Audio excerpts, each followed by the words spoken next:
আসিয়া আমাদের বোন। আসিয়া আমাদের থেকে দূরে চলে গিয়েছেন। সে আমাদের কাছ থেকে বিদায় নিয়েছেন। আর কত বোন, কত মা এই ধর্ষণের শিকার হবে। ধর্ষণকারী কোনো ধর্মের অনুসারী নয়, কারো ভাই নয়, কারো পিতা নয়, সে একজন ধর্ষণকারী। আর এই ধর্ষণকারীর সর্বস্ব শাস্তি গর্দন কাটা অথবা ফাঁসি হওয়া উচিত।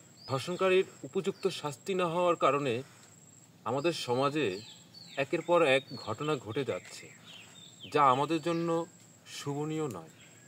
আমরা যদি একটা ধর্ষণকারীকে উপযুক্ত বিচারের আওতায় নিয়ে আসতে পারতাম, তাহলে হয়তোবা আমাদের মা বোনেরা এই ধর্ষণের শিকার থেকে কিছুটা হলেও রেহাই পেত।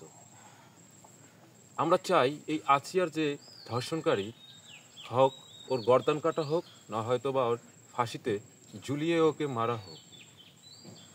এই আসিয়ার মতো কোনো বোন আর পৃথিবী থেকে বিদায় না নিক। সবাই সুস্থভাবে বাঁচুক। আসিয়ার মতো আরও 10 জনে এভাবেই যেন মৃত্যুর কোলে ঢলে না পড়ে। এজন্য দরকার একটা উপযুক্ত শাস্তি। আর উপযুক্ত শাস্তি হিসাবে